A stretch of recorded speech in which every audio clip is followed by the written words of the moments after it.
Yuk sebagai tanda penuh kasih kita mau lambaikan tangan kita di layar semuanya.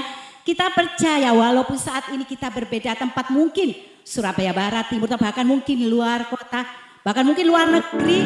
Tapi kita percaya roh kita sudah disatukan olehnya. Selamat datang Romo Andrew dan keluarga besar PD Bindoman. Kita percaya saat ini roh Allah sudah menyatukan kita semua. Yuk beri kemuliaan untuk Tuhan kita. Kita mau menyatakan roh Allah ada dalam diri setiap kita. Silakan tangannya mau menari boleh ya.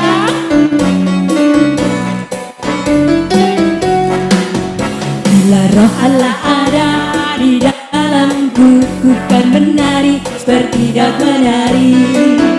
Bila roh Allah ada di dalamku, ku kan menari seperti daud menari. Yo menari.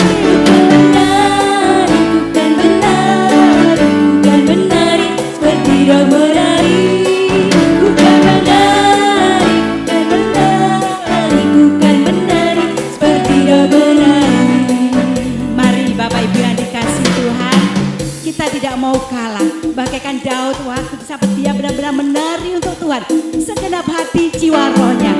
Yuk setiap kita yang ada di sini, kita juga tak mau kalah. Kita mau gerakkan tangan kita sebagai pujian kepadanya. Kita mau nyatakan kembali, bila roh Allah ada dalamku. Bila roh Allah ada di dalamku, bukan menari seperti daud menari. Bila roh Allah ada di dalamku, bukan menari seperti daud menari. Bukan menari, bukan menari seperti daud menari. Bukan menari, bukan menari, bukan menari seperti daud menari. Bukan menari seperti daud menari. Bukan menari seperti daud menari. Wow, puji Tuhan. Di saat kita menari baginya sungguh hati yang sukacita sungguh sudah ditaruhkan saat ini dalam hati setiap kita. Puji Tuhan.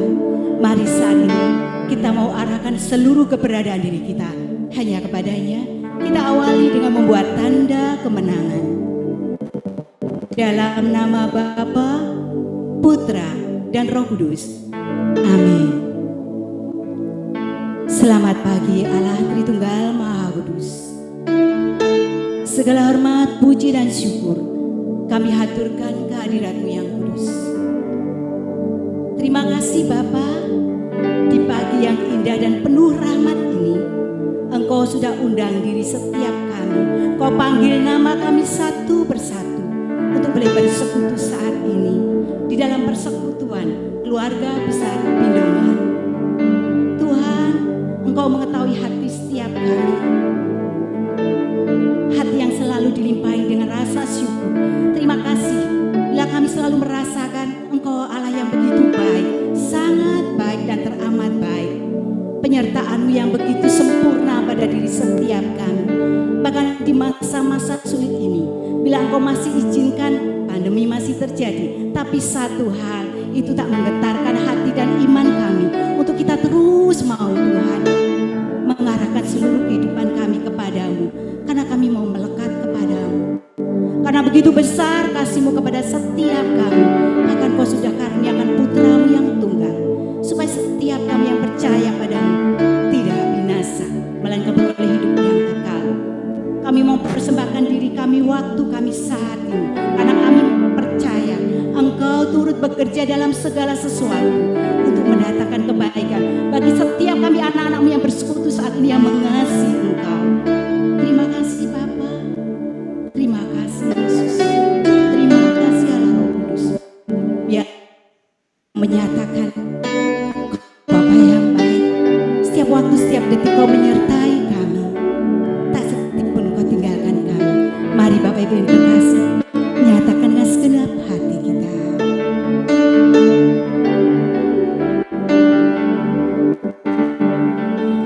Bapa yang baik, Engkau selalu besertaku, selalu besertaku.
syukur kita. Ku berikan syukurku buat kebaikanmu.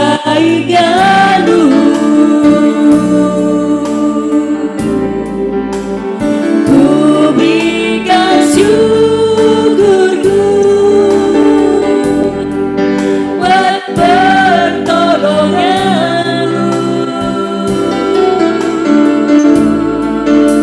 Sebab kau jadikanku berharga di matamu. Kau Bapa yang baik, ku mengasihi. Sebab Kau Bapa yang baik, Bapa yang baik, ku mengasihi. nyatakan kembali lebih mesra, nyatakan Kau Bapa yang baik. Kau Bapa yang baik, ku mengasihi. Kau Bapa, terima kasih, kami bersyukur.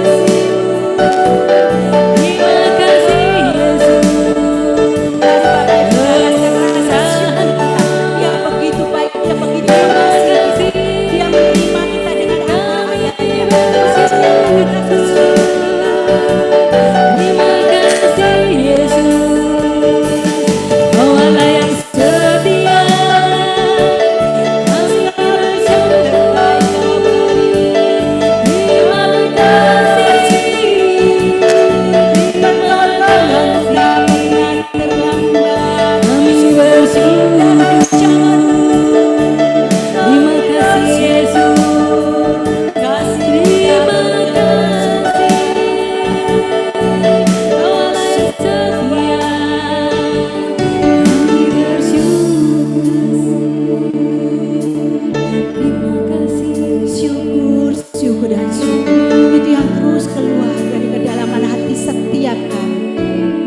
Pandang diri setiap kami Tuhan, satu persatu yang ada saat ini Tuhan, dengan kasih-Mu. Biarlah saat ini benar-benar kami merasakan kasih-Mu yang luar biasa dalam kehidupan kami.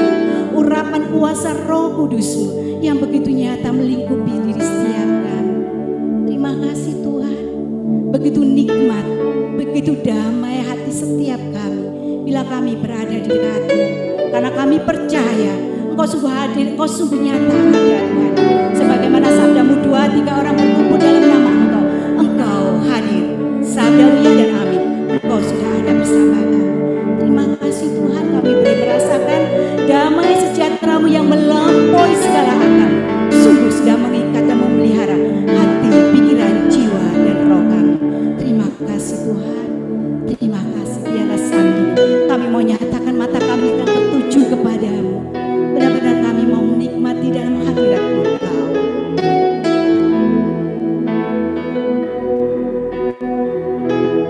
Mari kita nyatakan melalui pujian.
selalu menyenangkan hati. Mau hidup senantiasa di dalam kebenaran. Mau hidup selalu membuat Engkau tersenyum, Yesus. Terima kasih bila saat ini sebentar lagi setiap kami akan mengambil bagian kami yang terbaik untuk diam mendengarkan sabda-Mu. Kami sungguh bersyukur saat ini Engkau sudah hadirkan anak-Mu yang terkasih, gembala kami yang sungguh kami kasihi, Romo Andrew Tuhan, ke dalam tangan kasih-Mu. Kami mau percaya Engkau sudah lebih dulu mengurapi beliau dalam kepenuhan kuasa Roh Kudus-Mu. Engkau sudah lebih dulu menaruhkan segala perkataan-perkataan yang merupakan pesan-pesan Engkau di dalam lidah bibir mulutnya, sehingga sungguh ada kuasa-Mu Tuhan. Di saat firman ditaburkan, biarlah hati yang sudah Kau berkati, hati yang sudah dipenuhi oleh kuasa Roh Kudus-Mu, siap untuk beri taburan benih firman, karena kami mau Tuhan menjadi anak-anak-Mu yang semakin bertumbuh dan bertumbuh serta berbuah. Terima kasih Tuhan, berbicaralah, setiap kami siap untuk mendengarkan. Kemuliaan kepada Bapa, Putra, dan Roh Kudus, seperti pada permulaan, sekarang, selalu, dan sepanjang segala abad. Amin. Silakan Romo Andrew.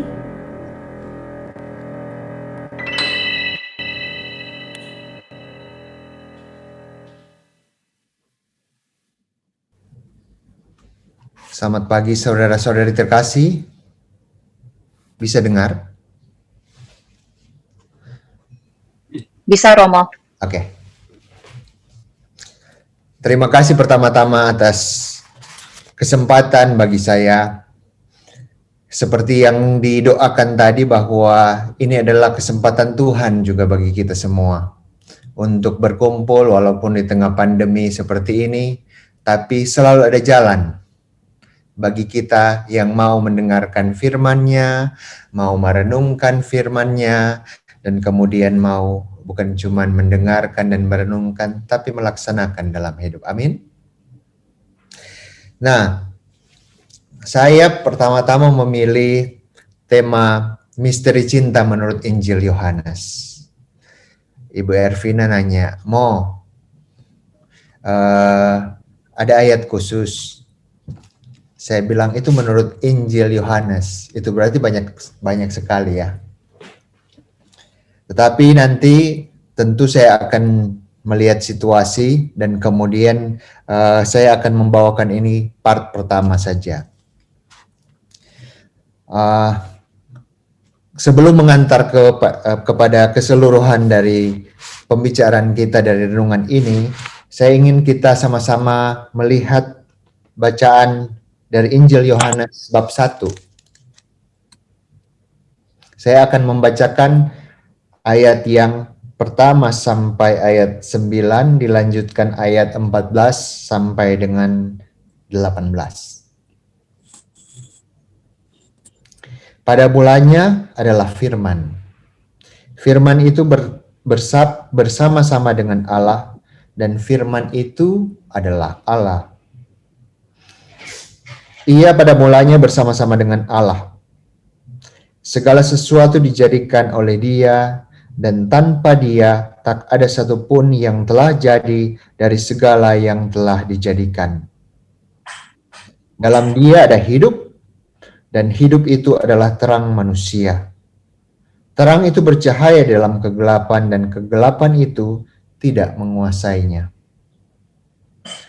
Datanglah seorang diutus Allah, namanya Yohanes. Ia datang sebagai saksi untuk memberikan kesaksian tentang terang itu, supaya oleh Dia semua orang menjadi percaya. Ia bukan terang itu, Yohanes, tetapi ia harus memberi kesaksian tentang terang itu. Terang yang sesungguhnya yang menerangi setiap orang sedang datang ke dalam dunia. Sampai di situ dulu kita melihat bahwa Injil Yohanes diawali dengan suatu persekutuan pertama-tama antara sabda, firman, dan kemudian antara Allah sendiri. Walaupun di sini dikatakan bahwa firman itu juga adalah Allah. Dalam bagian awal di sini untuk menerangkan tentang tema kita adalah misteri cinta menurut Injil Yohanes. Bagian pertama di sini menuntun kita sebenarnya melihat bilang hal asali atau sesuatu yang asali dalam kehidupan manusia dalam alam ciptaan. Pertama-tama adalah hubungan antara Allah dan Sang Sabda. Hubungan antara yang memberi kehidupan dan yang menginspirasi kehidupan itu. Dan bagi kita, di situ tanda ada persekutuan antara Allah tetapi juga dengan sabda itu sendiri. Apa sabda itu atau siapa sabda itu nanti kita akan lihat. Jadi pada awal mulanya sebenarnya bukan ada kekosongan saja. Bukan adanya kesendirian saja, loneliness. Tetapi suatu hubungan antara Allah sendiri, Sang Pencipta, Sang yang ada sebelum segala yang ada, dan kemudian Sang Sabda. Persekutuan ini yang menjadi cikal bakal, tetapi juga menjadi bilanglah nasib. Untuk sebagian orang bilang nasib, atau mungkin kita bilang asal dari keberadaan seluruh dunia ini. Kalau mau dibilang secara singkat itu adalah persekutuan. Dan misteri cinta dari awal kita akan lihat bahwa sudah terjadi dalam Allah kita. Allah yang berkomunikasi. Allah yang punya relasi. Allah yang tidak hanya sendirian, tapi Allah itu senantiasa memberikan hubungan, dan adalah hubungan itu sendiri. Karena itu kita kenal kan, ada Allah Tritunggal, Allah Bapa, Allah Putra, dan Allah Roh Kudus. Dalam 3 dimensi ilahi ini, di situ kita lihat sebenarnya ada hubungan Allah kepada Putra yang adalah Sang Sabda dan dijiwai oleh Roh-Nya, Roh Kudus. Karena itu pada dalam bacaan yang kita dengarkan tadi itu ayat 1 sampai ayat 9 bab 1, kita melihat bahwa sebenarnya dengan perutusan Yesus kepada kita semua, dengan hadirnya Allah Sang Sabda itu kepada dunia, kita dituntun kepada persekutuan itu. Jadi mungkin kita secara singkat dalam prolog bagian pertama ini mau mengungkapkan bahwa hidup kita sebenarnya adalah cinta. Hidup kita itu berbuah karena cinta. Jadi kalau misalnya mungkin kalau baca-baca bagian ini bagian refleksi dari penginjil. Biasanya ini dibacakan pada hari tahun baru ya. Bacaan tahun baru ini biasanya. Dan kemudian kita melihat bahwa segala sesuatu berawal dari persekutuan itu dan cinta itu, dan kemudian cinta itu disalurkan kepada kita semua melalui Yesus. Nah, kita mungkin bisa kembali kepada diri kita masing-masing. Kita semua ada oleh papa mama. Saya dulu kalau ingat cerita dari yang masih kecil, kadang-kadang mereka tanya, "Kamu itu lahir dari siapa? Bagaimana?" Saya bilang, "Papa mama ciuman, langsung lahir saya." Gitu. Saya tidak tahu apa itu, maksudnya bagaimana ungkapan cinta mereka. Tetapi yang saya tahu adalah dengan ciuman, dalam ungkapan cinta, papa mama, lahirlah saya. Dan begitu juga kita semua. Kelahiran kita, keberadaan kita selalu berawal dari cinta. Begitu juga bagian pertama dalam Injil ini, penginjil mau mengajak kita untuk merenungkan bahwa keadaan dunia kita, keluarga kita, diri pribadi kita, itu semua diawali karena cinta. Karena eksistensi atau keberadaan Allah sendiri adalah yang maha cinta itu sendiri. Oke, kemudian saya mau lanjut ke bagian selanjutnya yang sebenarnya dia bab 19 sampai 23. Di situ bab 1 ayat 19 sampai 34. Di situ sudah mengenai bagaimana persiapan menjumpai Yesus. Yesus yang telah diutus Bapa sebagaimana bisa ditemukan dalam bagian sebelumnya, yang adalah Sang Sabda yang telah menjelma menjadi manusia. Orang-orang sebagian tahu bahwa itu adalah itu misteri inkarnasi, atau mungkin bahasa itu terlalu susah. Itu berarti maksudnya misteri inkarnasi ya, dalam karnis berarti di dalam tubuh, di dalam karnis itu daging. Tahu kan itu yang karnivora atau omnivora dan sebagainya. Kita adalah makhluk omnivora yang pemakan segala. Tetapi ada yang karnivora itu pemakan daging. Terus ada lagi yang satunya. Nah, tentang karnis begitu atau tentang inkarnasi itu berarti sabda menjadi daging atau menjadi manusia dan menunjukkan sebenarnya Yesus. Nah, pada bagian bab 1 ayat 19 sampai 34 di situ suatu ungkapan tentang persiapan menjumpai Yesus. Karena dalam prolog sebelumnya kita dituntun kepada persekutuan dengan Allah, karena Allah itu adalah persekutuan itu sendiri, dan kemudian kita yang menerima, yang membuka diri kepada sabda yang menjelma menjadi manusia itu kepada persekutuan ini. Sekarang kita dihantar secara historis, secara jelas dalam sejarah bahwa kita hendak membuka diri kepada Dia yang diutus Allah, Sang Sabda itu, Yesus sendiri. Melalui siapa? Melalui Yohanes Pembaptis. Yohanes Pembaptis adalah, bilanglah, wakil dari manusia. Dia dikatakan seperti suara yang berseru-seru di padang gurun untuk menyiapkan jalan bagi Tuhan. Di situ di ayat 1, bab 1 ayat 23. Siapa dia? Yohanes Pembaptis.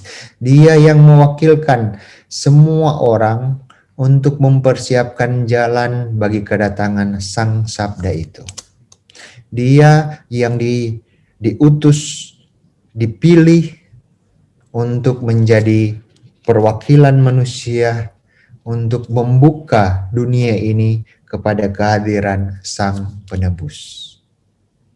Dan Yohanes Pembaptis datang mempersiapkan umat manusia untuk menjambut kedatangannya. Jadi bukan hanya dia sendiri, walaupun dia ada utusan, dia berkata-kata, berteriak untuk kemudian supaya orang bertobat, tapi dia mengajak sebanyak mungkin orang. Mengajak sebanyak mungkin orang untuk terbuka kepada Sang Sabda, kepada persekutuan dengan Allah itu. Kalau kita bilang, orang-orang Israel waktu itu. Pertanyaannya bagi kita, apakah kita juga membuka diri sebagaimana seruan dari Yohanes Pembaptis untuk senantiasa meluruskan diri atau meluruskan jalan bagi Tuhan. Membuka kesempatan Tuhan masuk di dalam hidup kita. Membuka kesempatan Tuhan masuk di dalam pengalaman, mungkin kesulitan-kesulitan saat pandemi ini. Ada yang stres-stres sedikit, mungkin ada yang stres-stres banyak.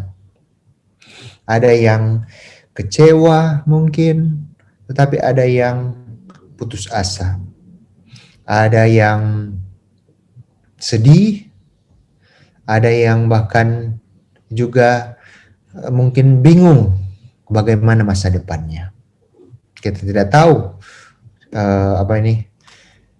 Corona ini akan pulang kapan. Katanya Corona, kenapa nih Corona belum pulang-pulang? Ada Corona mungkin, ada Cirona ya.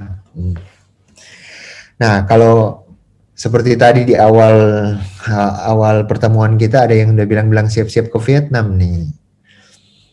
Mungkin sudah berharap, aduh cepat Corona pergi, kita langsung ikut pergi jalan-jalan.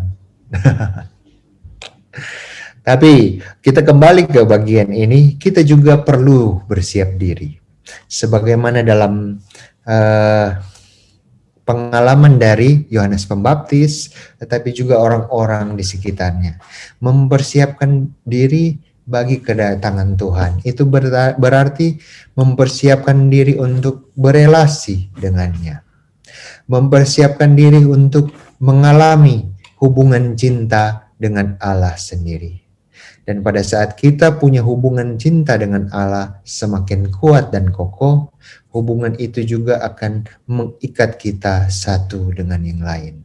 Dengan orang-orang yang hidup dalam cinta, secara otomatis dia akan juga membuka dirinya pada hubungan-hubungan yang baik dengan banyak orang. Kita mau sebagaimana si Yohanes Pembaptis mengatakan bahwa bersiaplah menerima Yesus sang anak domba Allah. Itu berarti pembaptisan menjadi penyucian untuk menerima Yesus.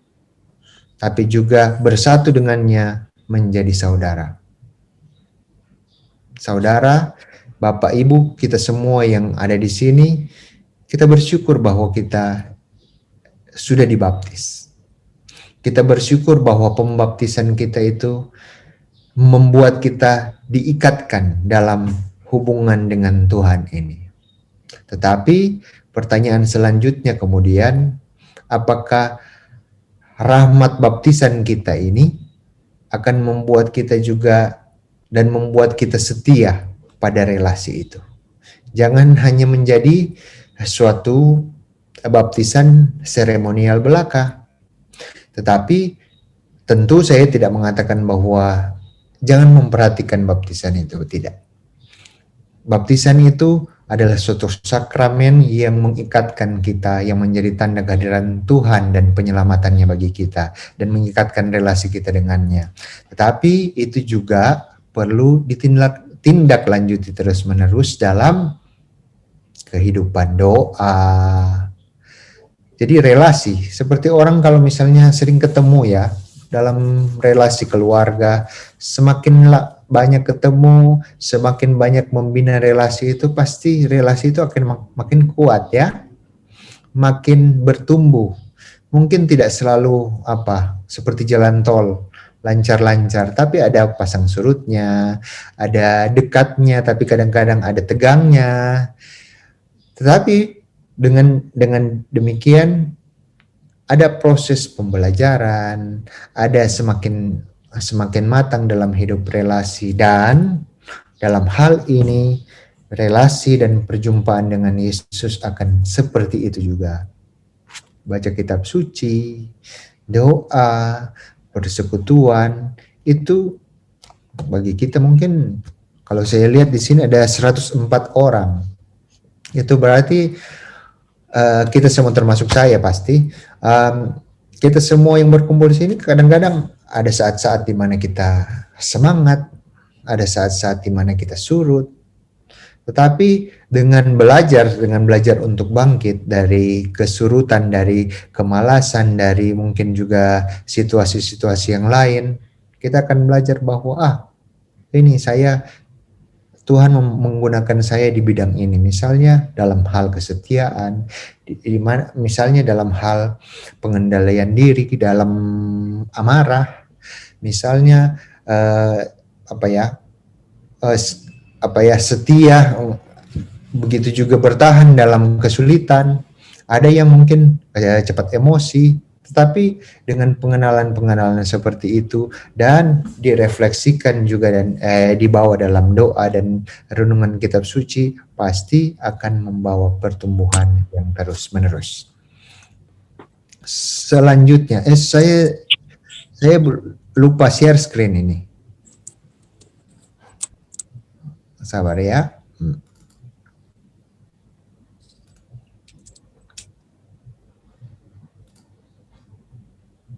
Aduh, kalau saya share. Oke, lanjut saja. Kemudian bagian yang ketiga itu persiapan keempat itu berjumpa dengan Yesus untuk pertama kalinya. Bab 1 ayat 35 sampai 51.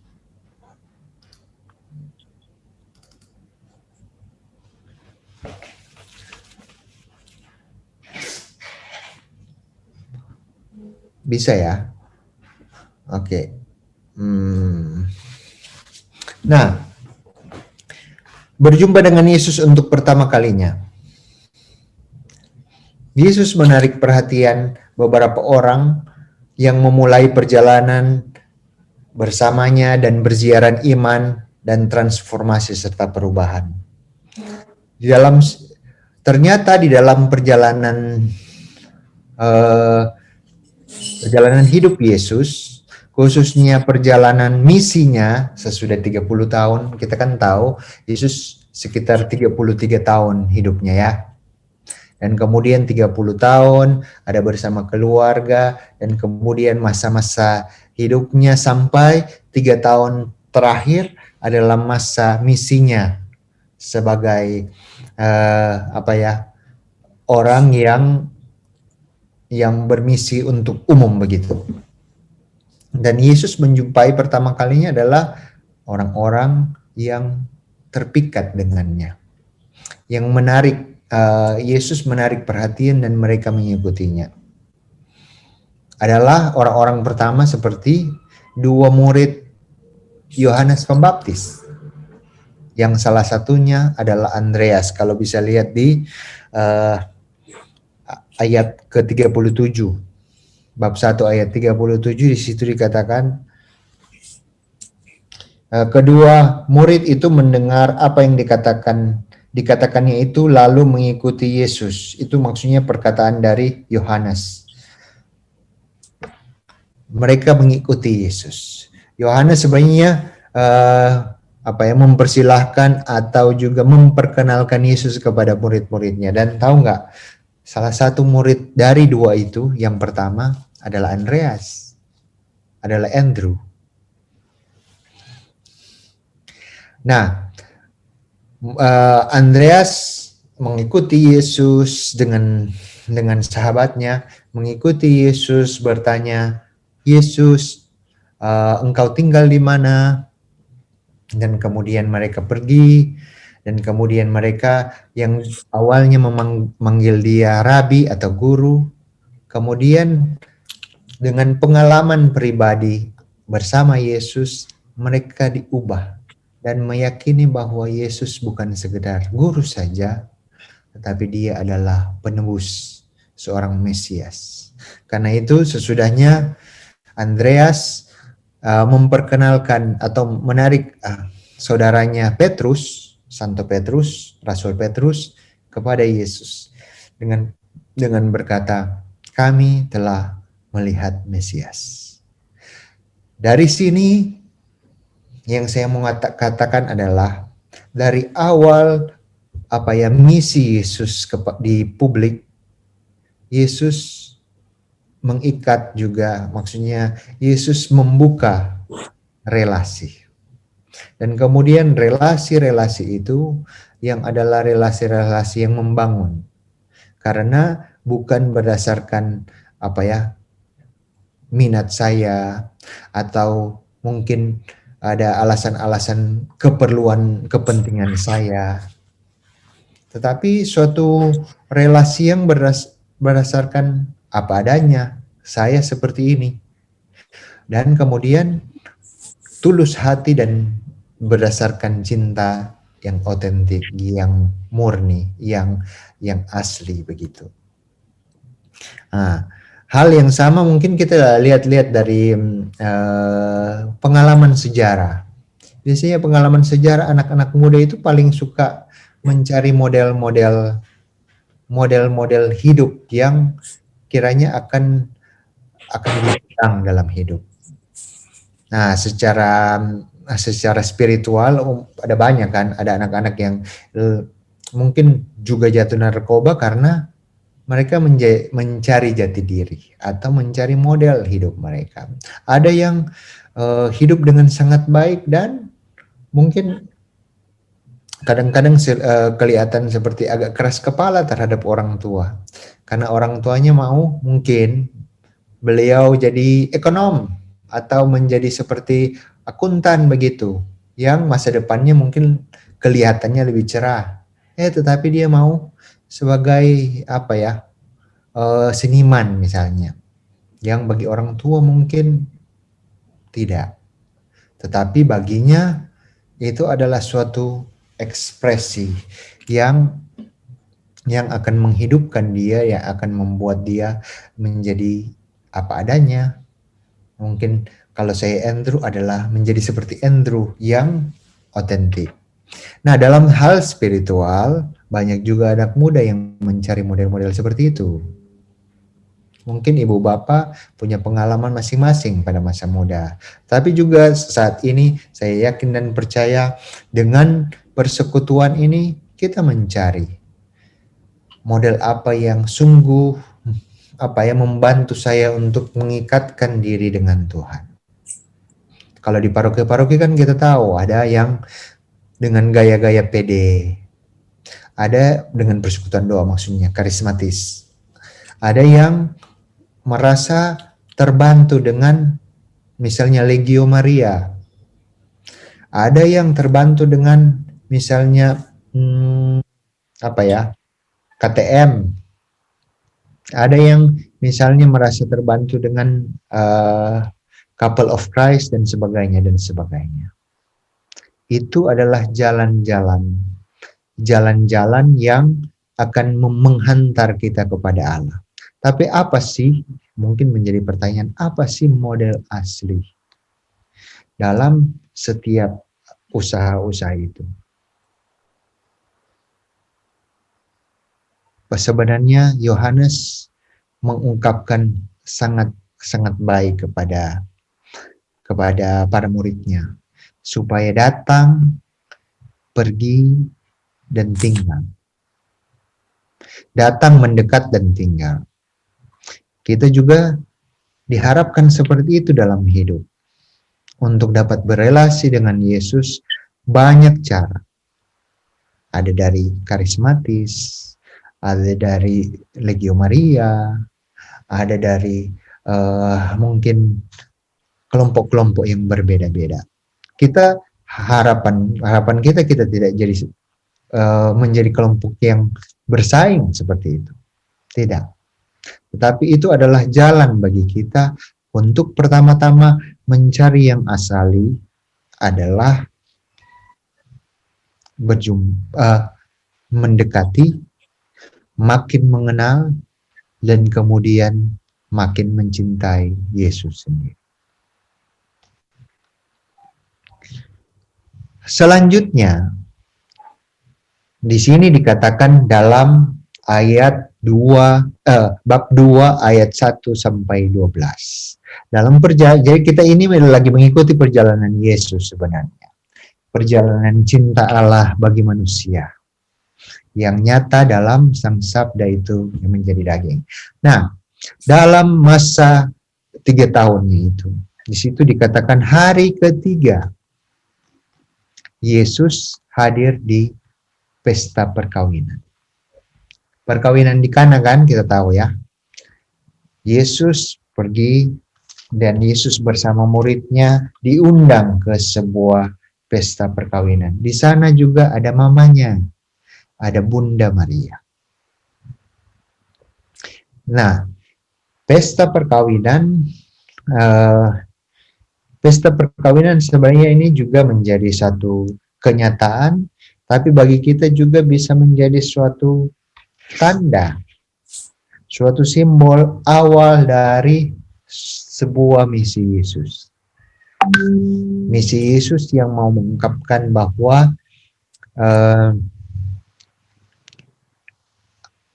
hubungan dalam perkawinan, dalam antara manusia, suami dan istri, relasi-relasi manusiawi yang lain adalah sebuah takdir bagi kita. Maksudnya sebuah panggilan utama bagi kita. Tetapi tentu orang yang langsung bilang begini, terus Romo-Romo gimana dong? Romo, para biarawan-biarawati juga dipanggil untuk ada dalam bagian ini, mencintai. Jadi Romo-Romo yang tidak menikah, biarawan-biarawati yang tidak menikah, bukan berarti tanpa cinta. Kalau tanpa cinta, hidup mereka juga dijalani dengan beban. Dan kalau misalnya dijalani dengan beban, pasti banyak masalah. Hal ini juga akan dialami oleh orang-orang yang hidup dalam perkawinan itu. Kalau misalnya perkawinan itu tidak didasarkan oleh suatu pengalaman dicinta dan mencinta, sudah pasti perjalanan perkawinan itu hanya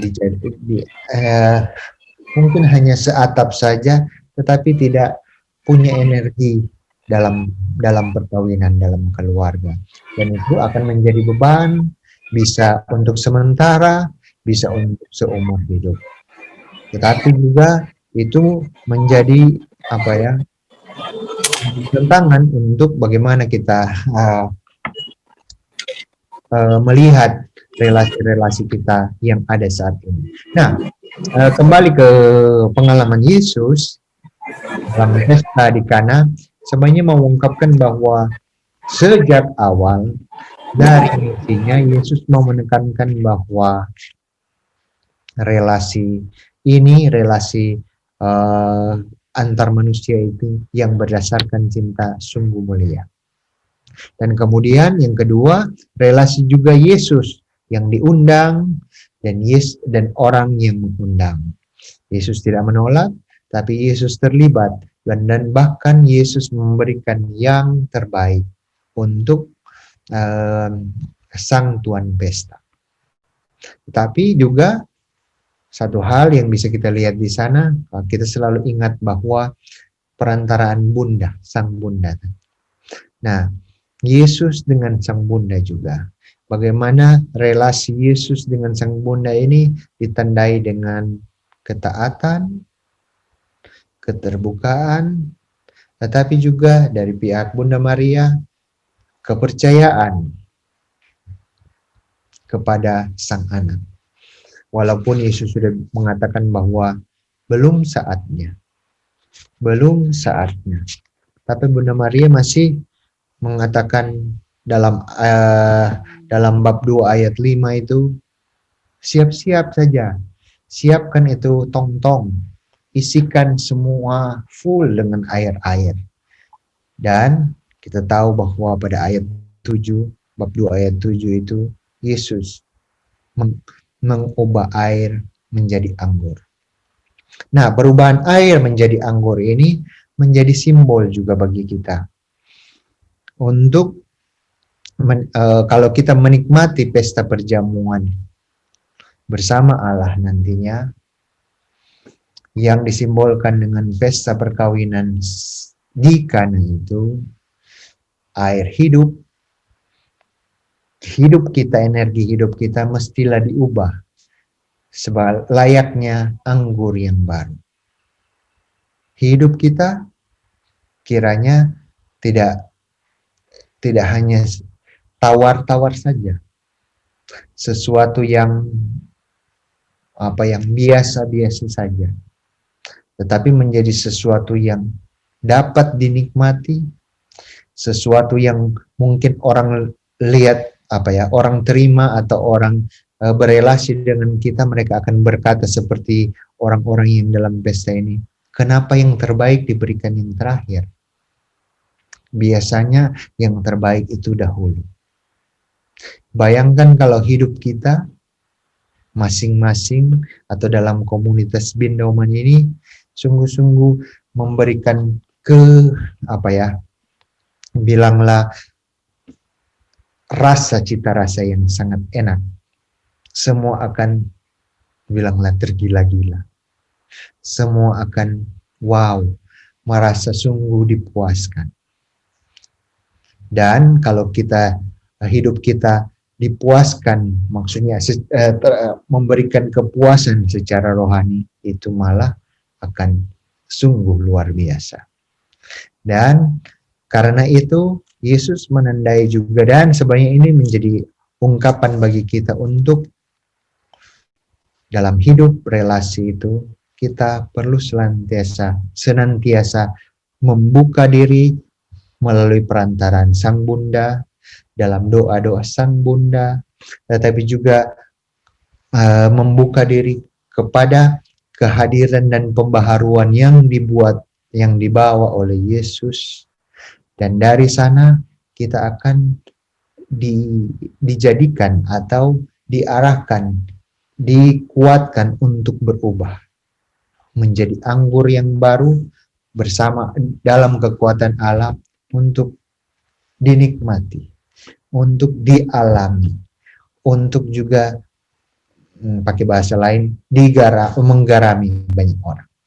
Membuat cita rasa hidup bersama orang lain itu sungguh-sungguh menjadi berkat Tuhan, sehingga orang bukan hanya merasakan kehadiran kita baik, tapi orang dapat menemukan kasih Allah juga melalui kita, sang anggur yang baru. Kemudian dalam perjalanan bersama Yesus selanjutnya, misteri cinta. Bagaimana yang Yesus ajarkan atau Yesus tarik kita supaya kita teladani bersama. Mungkin dalam kenyataan, memang dalam kenyataan hidup, dalam kenyataan hidup,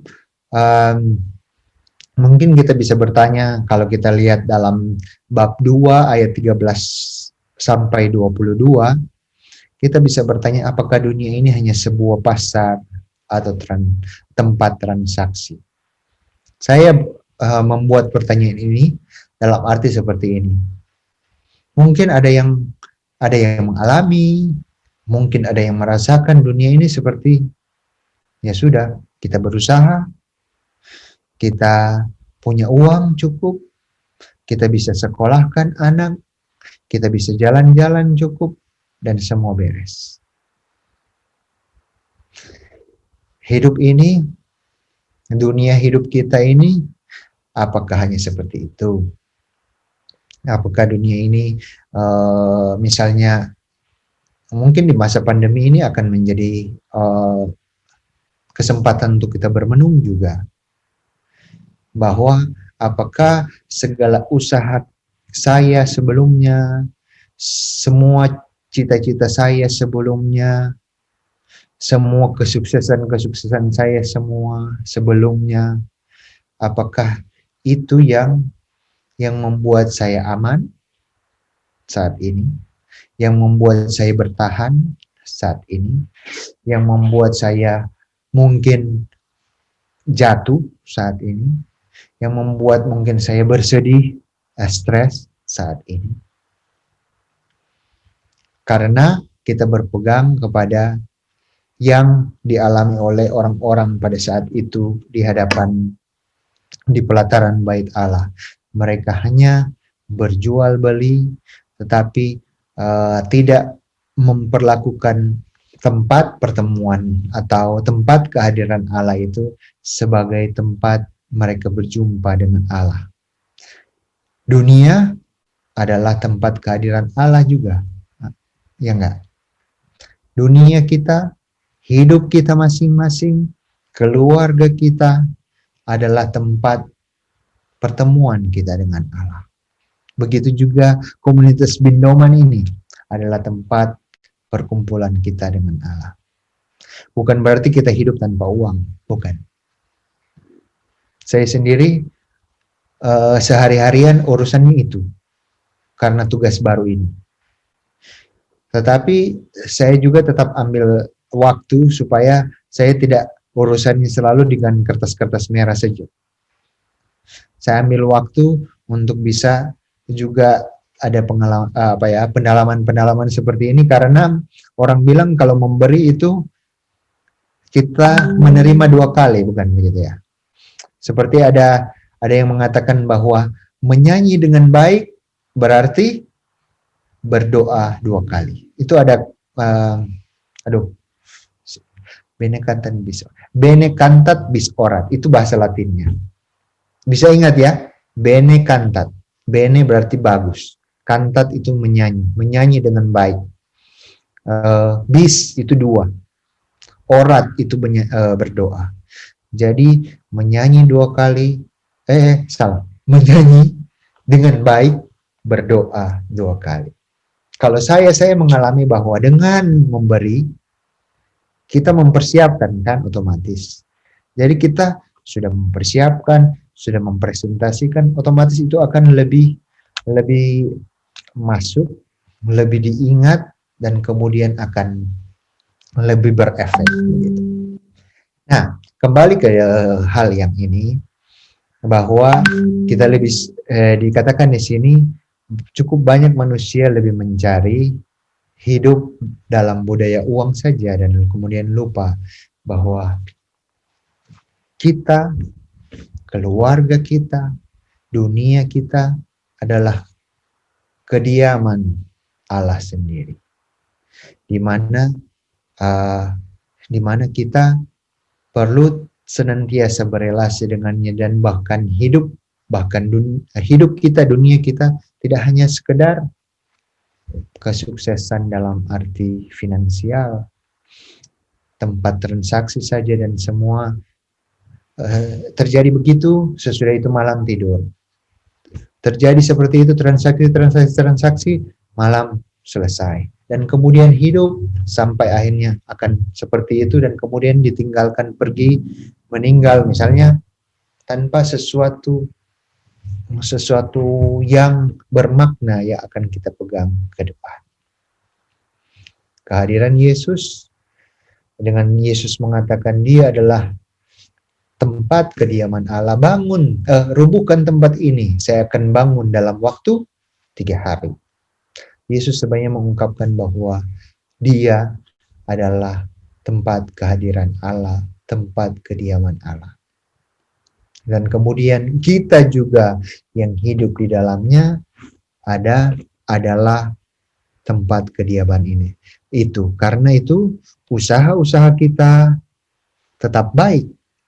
Pekerjaan-pekerjaan kita yang mendatangkan keuntungan finansial, alangkah baik, sangat baik. Tetapi pada saat kita juga mengalami kekecewaan di masa pandemi ini, kita tidak murung durjana dan kemudian putus asa, tapi kita yakin dan percaya itu bukan satu-satunya kekuatan kita. Pedoman hidup kita adalah relasi cinta yang terus-menerus dengan Tuhan, menemukan Dia di dalam diri Yesus, dan senantiasa tinggal di dalam Yesus itu. Dan tinggal di dalam hidup kita yang menjadi tanda kehadiran Yesus. Ya, tetap berelasi baik dengan keluarga sebagai tanda kehadiran Yesus. Karena itu saya merasa bersukacita juga dengan kelompok ini yang mau untuk senantiasa bersyukur, merawat itu perkumpulan ini sebagai suatu perkumpulan yang memberikan semangat, tetapi juga menjadi tanda kehadiran Allah bagi ibu bapak semua. Dan kiranya juga itu kekuatan itu akan dibawa terus dalam keluarga dengan orang-orang di sekitar. Mari selanjutnya, itu kenyataan yang kadang-kadang kita hadapi. Mungkin kita bertanya, kalau di sini kita bertanya, kita gimana sih? Saya dan ibu bapak gimana sih berhadapan dengan pengalaman-pengalaman hidup setiap hari? Apakah kita memaknai hidupku dengan senantiasa berrelasi, dan relasi itu akan mendatangkan juga berkat-berkat yang melimpah, ataukah hidup kita lebih ditandai dengan untung rugi seperti itu. Tetapi yang mau dikatakan, sebagaimana anggur baru tadi, kita juga diajak untuk berubah. Dari pengalaman yang lama, yang melihat mungkin tidak semua, saya yakin dan pasti ibu bapak yang sudah binoman sudah berapa tahun, sepertinya sudah bertahun-tahun ya, sudah puluhan tahun mungkin, punya pengalaman pertumbuhan. Dan karena itu diingatkan kembali supaya bertumbuh lagi, menjadi anggur yang baru, lahir dalam roh, di dalam pasal 3 ayat 1 sampai 21. Nah, di situ dengan menghidupi pesan Injil kita harus dilahirkan kembali dalam roh. Di sana dikatakan sebenarnya dia lahirkan dalam air dan roh untuk masuk ke dalam surga. Ayat 5. Itu berarti air dan roh. Yesus sendiri itu mengungkapkan sebenarnya pembaptisan, keterbukaan dalam rohnya, penerimaan akan Yesus sendiri. Dan itu berarti hidup di dalam semangat Yesus. Nah, dari sana Allah telah mengutus anak, karena Allah telah mengutus anaknya sendiri karena cintanya yang besar. Dengan dilahirkan secara baru dalam roh dan air, itu berarti kita membuka diri kepada Yesus sendiri yang adalah sumber kehidupan kita, dan itu berarti kita mengalami, dengan menerima itu kita mengalami kasih Allah yang besar yang tercurah di dalam Yesus. Kehidupan kalau sudah seperti itu tentu akan membahagiakan kita yang yang selalu bersama dengan Yesus, yang selalu dekat dengan Yesus, yang selalu memujinya, menyembahnya, bersekutu dengannya, akan sungguh mengalami Tuhan tak pernah meninggalkan. Tuhan memberikan cintanya, tetapi juga mengajarkan kita untuk mencintai Dia lebih sungguh. Dan Tuhan menguatkan hidup kita, memberikan semangat yang baru bagi kita untuk rela juga mencintai sesama dengan segala keterbatasan sesama. Ibu bapak yang terkasih, jadi pengalaman yang diungkapkan secara simbolik dalam perubahan air dan anggur ini selanjutnya diungkapkan dalam pengajaran-pengajaran Yesus. Nah, pada bab 4, Yesus datang, kehadiran Yesus itu datang untuk membawa hidup. Kehadiran dan cinta Yesus itu memberi kehidupan. Singkatnya seperti itu. Kehadiran dan cinta Yesus itu tidak ada barriernya, tidak ada batas-batasnya. Seperti yang dinyatakan Yesus bersama dengan wanita Samaria ini. Saya masih punya berapa lama ya? 15 menit, Romo. Masih 15 menit. Ya. Oke, makasih. Baik. Jadi tidak punya barrier, tidak punya batasan. Cinta itu selalu melampaui semua. Seperti orang yang suka bilang begini. Di Surabaya masih masa hujan atau enggak? Kalau di Jakarta ini sudah mulai masa hujan. Saya tahu kalau di Vietnam ini mulai badai. Besok kayaknya ada badai nomor 17 masuk ke Vietnam.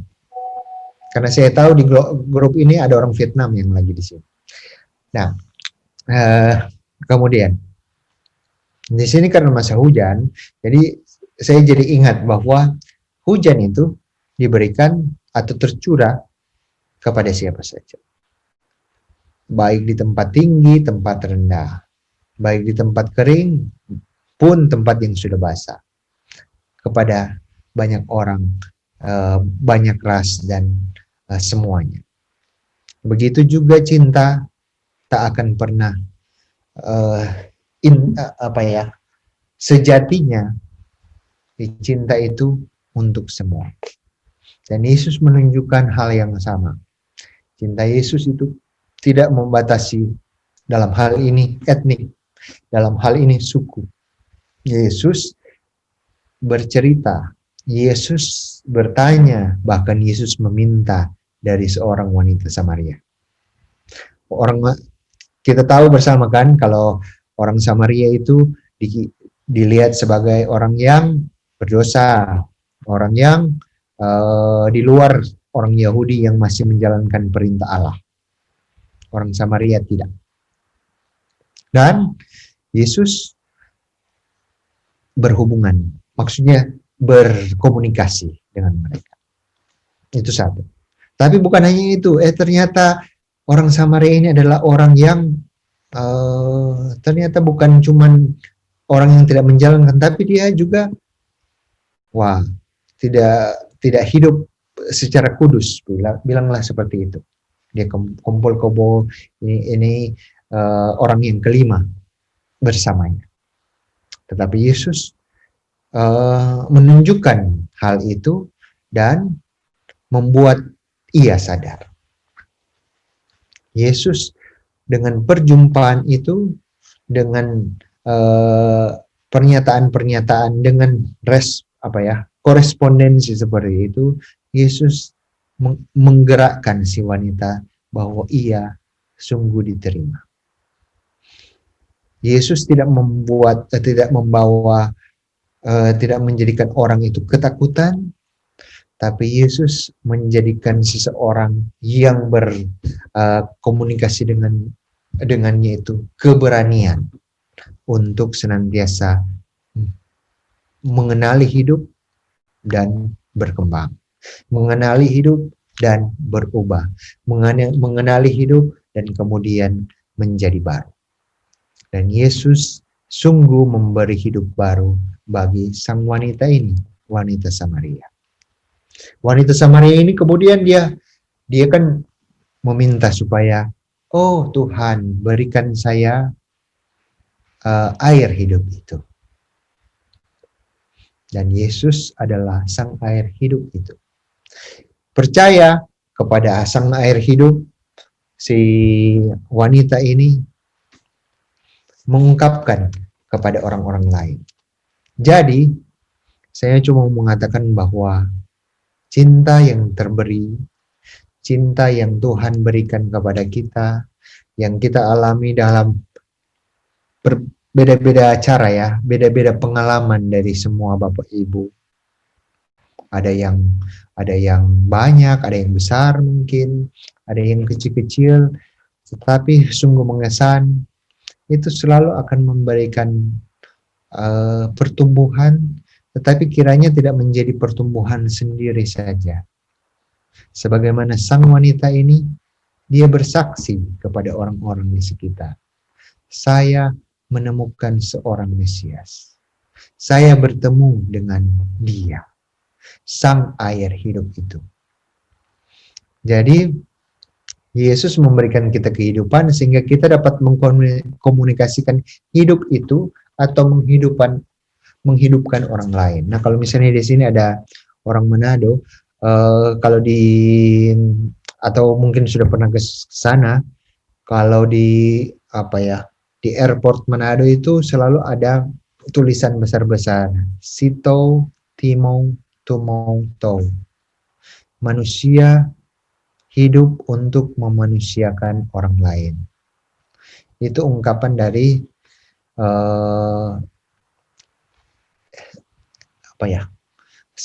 Samratulangi.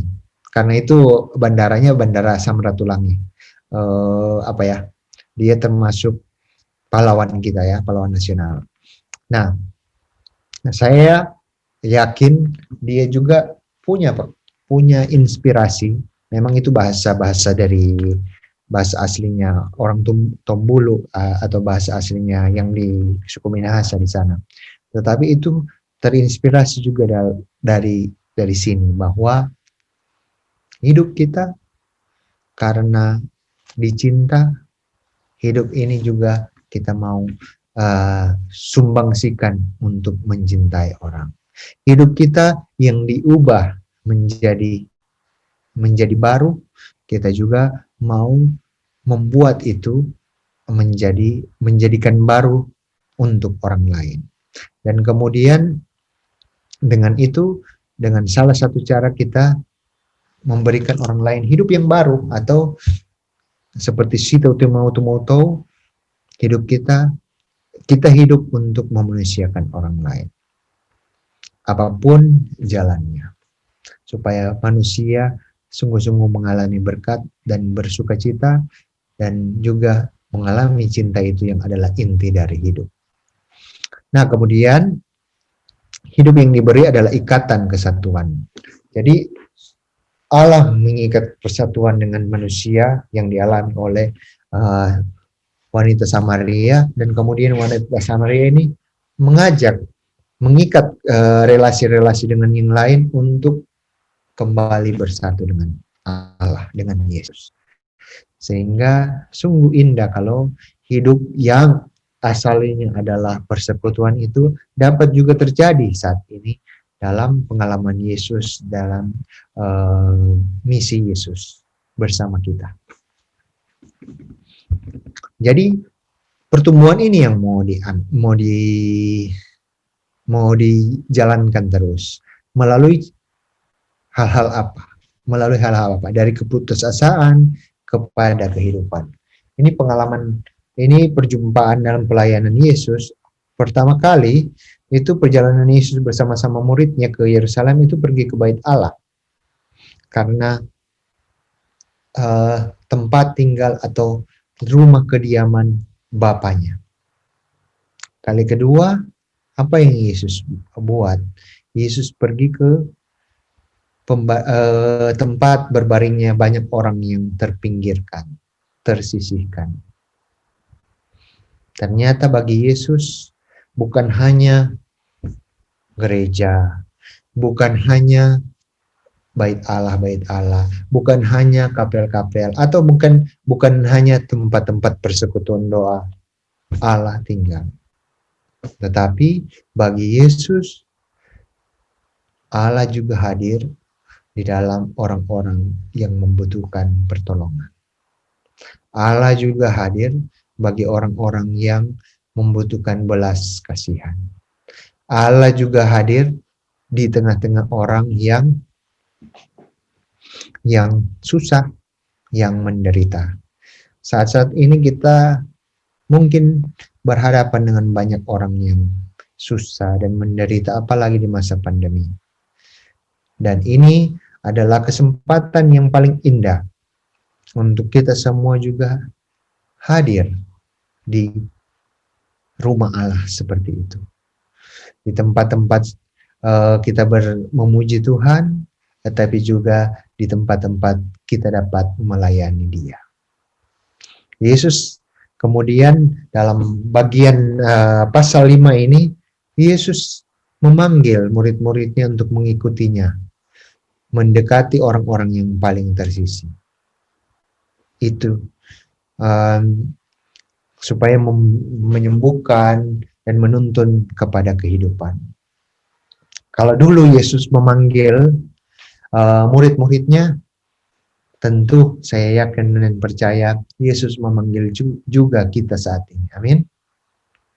Yesus memanggil Anda dan saya. Yesus memanggil kita semua untuk selalu ada dalam rumah Bapaknya. Bait Allah, tapi juga bagi orang-orang yang berkesusahan. Karena itu, dengan demikian, kasih itu tidak hanya seperti teori saja. Cinta Tuhan itu tidak hanya menjadi sesuatu yang tidak bisa disentuh saja. Tapi cinta Tuhan itu akan menjadi nyata dalam realita hidup manusia.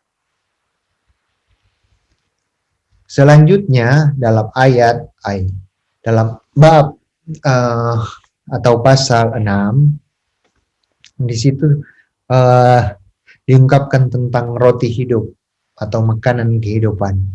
Yesus mengundang kita. Di sini Yesus mengundang kita untuk mengadakan langkah iman yang menantang.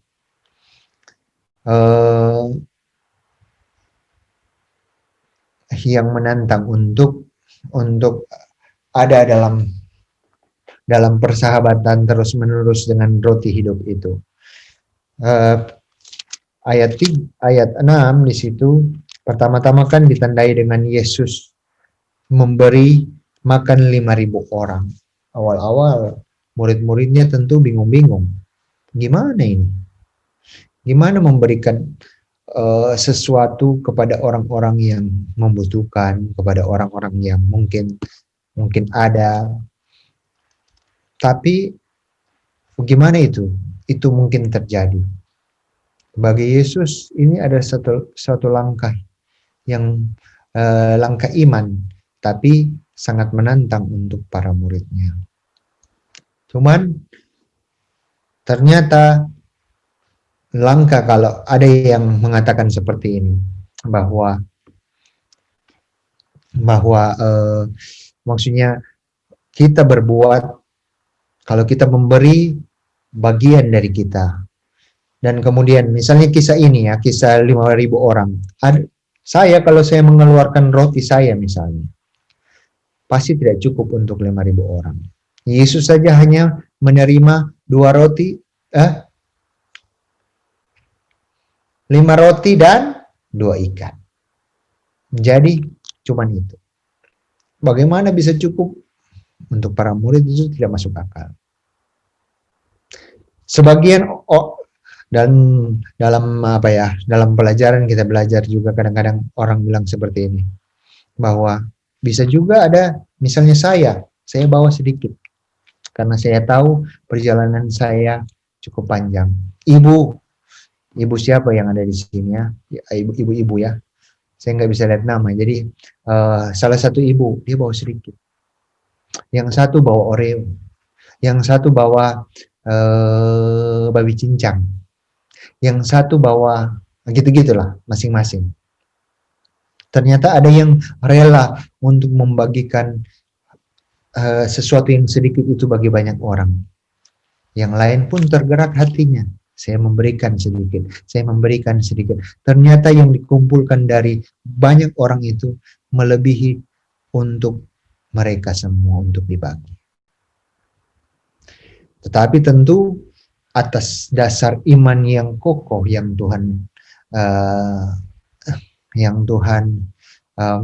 yang Yesus juga doakan saat itu.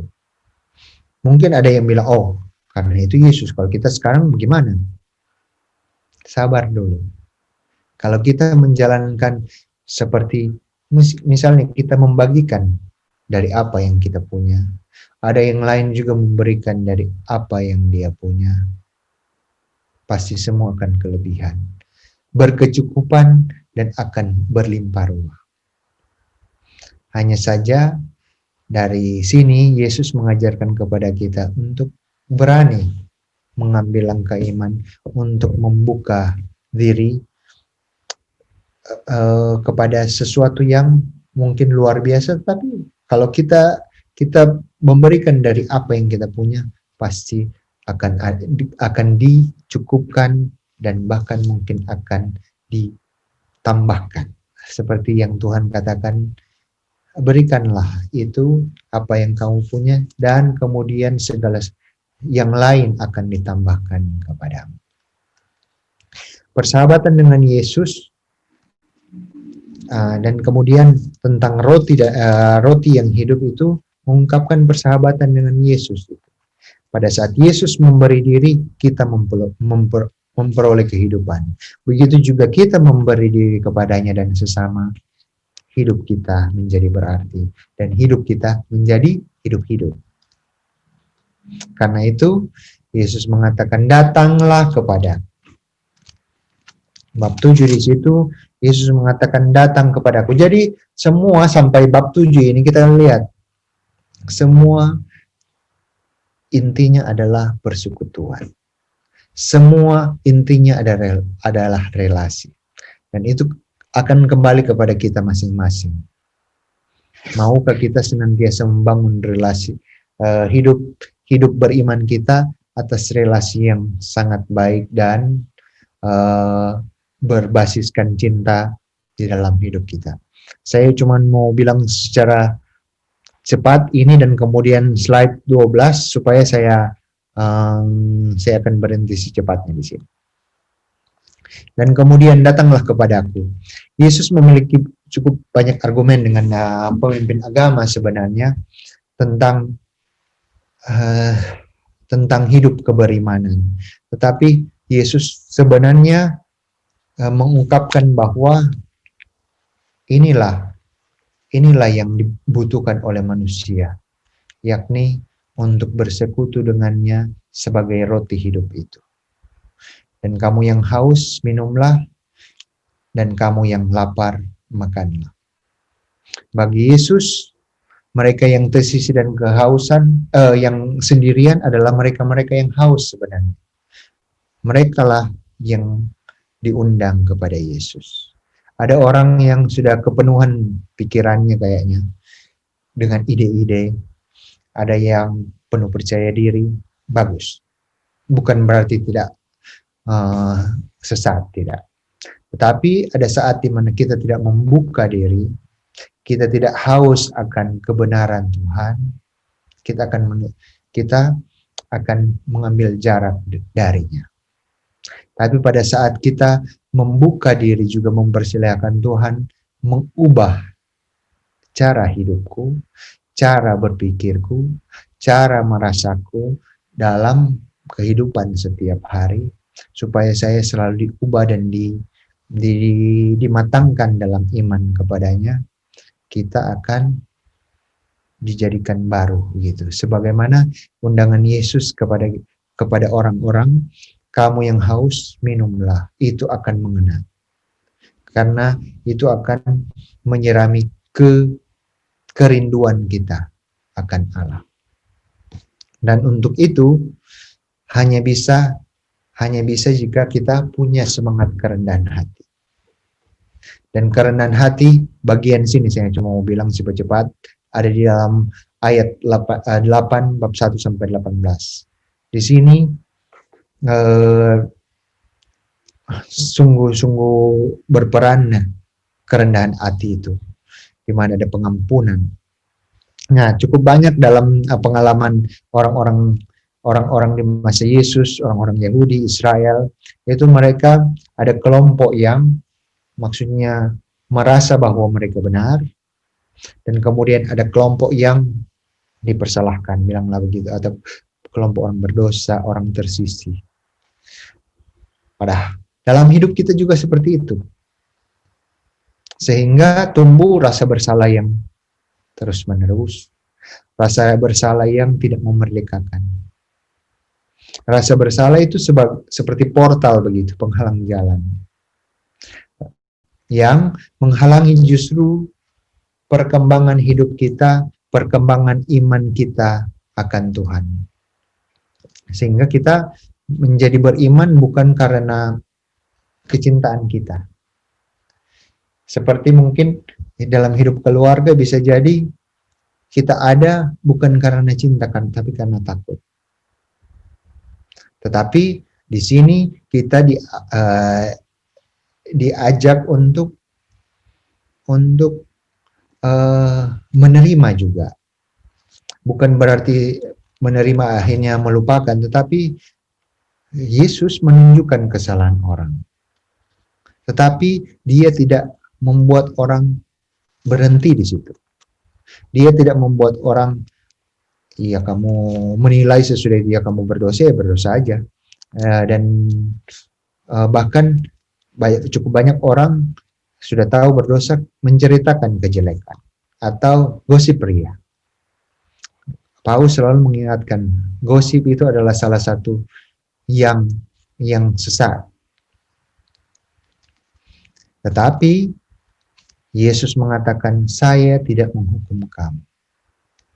Nah, pengampunan terjadi di sana karena orang dibebaskan dari perasaan rasa bersalah dan kemudian diubah menjadi perasaan untuk mencintai lebih sungguh. Pengampunan dan kebebasan terjadi dalam kehidupan seorang berdosa. Nah, dalam hidup kita juga, dalam keluarga, mungkin ada pengalaman-pengalaman dalam hubungan suami istri, hubungan orang tua anak, atau dengan tetangga atau siapa saja. Ada namanya manusia, kita bersalah. Saya bersalah, ada. Ibu bapak punya kesalahan. Tiap hari, setiap saat pasti ada kesalahan-kesalahan yang tidak kita buat. Tetapi apakah kita punya kerendahan hati yang sebagaimana yang Yesus ungkapkan dalam bagian-bagian sebelumnya, tapi juga kerelaan dan kebesaran hati untuk mengampuni. Karena pengampunan membebaskan. Pengampunan bukan cuma membebaskan orang lain, tapi diriku sendiri juga. Pengampunan itu membuat hidup relasi itu baru lagi.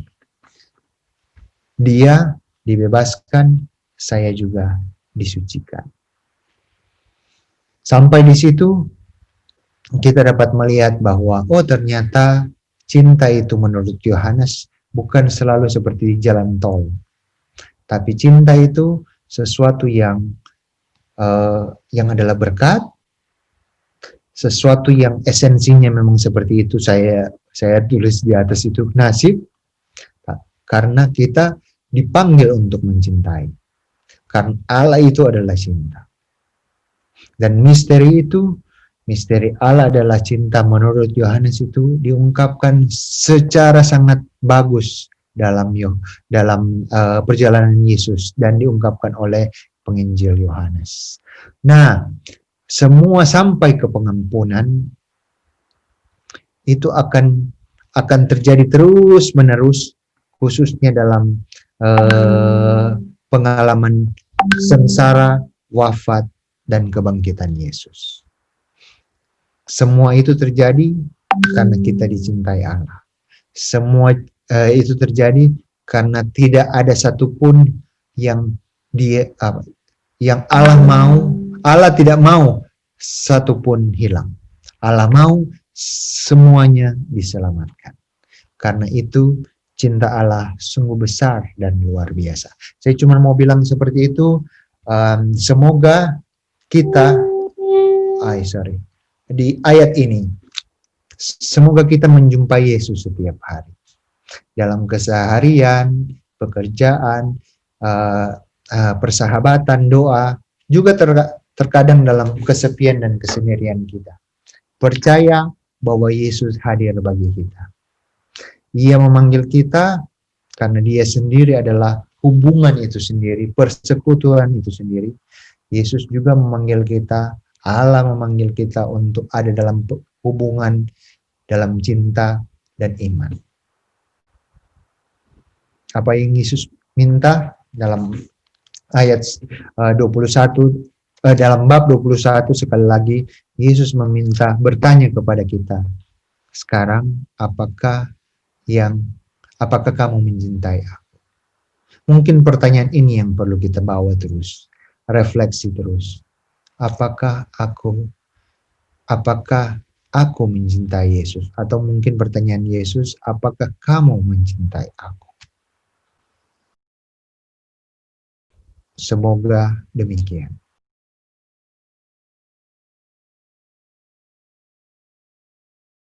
Terima kasih Romo Andrew. Berikutnya ada sepatah kata dari Bu Ervina. Silakan Bu Ervina. Terima kasih Romo Andrew, luar biasa sekali. Romo Andrew ini baik, masih muda, dan kekayaan firman-Nya sungguh luar biasa. Dan kami semua dari tim Pindoman beserta umat yang mencapai dari 100 lebih sangat terberkati dengan firman yang disampaikan oleh Romo Andrew. Kalau tadi masih sesi pertama ya, berarti nanti masih ada sesi yang kedua loh Romo. Kami todong lagi nanti. Terima kasih.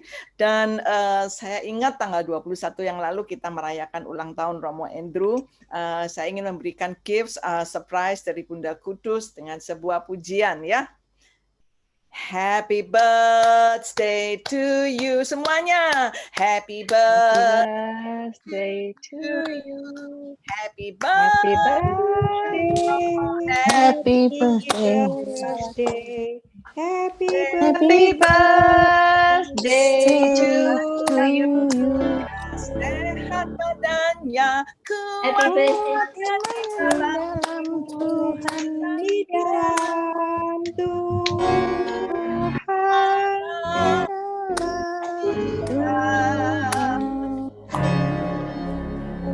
Panjang di tangan kanan. Kalau lihat Romo Andrew ini banyak yang ada yang ingin melihat Romo Andrew nyanyi kalian di YouTube.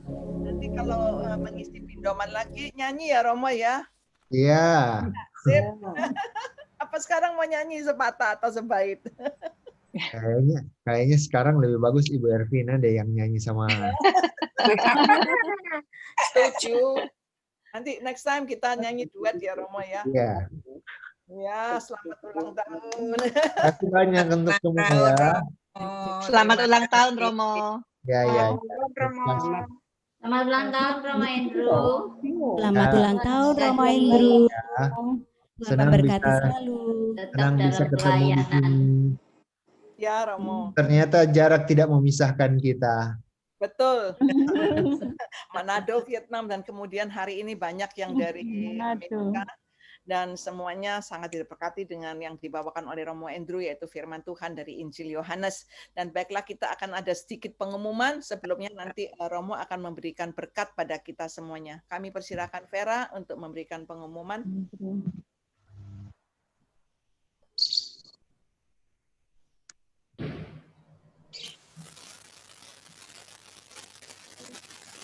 Vera?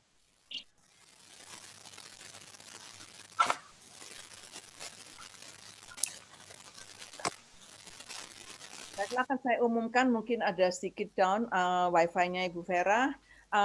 Nanti untuk hari Selasa yang akan datang, akan dibawakan oleh Bapak Leonardi, pembicara awam dari Jakarta. Dan ya, bolehkah kita khawatir ya, Selasa 3 November oleh Bapak Leonardi dari Jakarta. Dan untuk kursus Alkitab di Verbum tanggal 29, berhubung memang tanggal 29 itu adalah hari libur, maka bagi umat yang ikut kursus Alkitab di Verbum pada tanggal 29 Oktober, virtual Zoom akan libur.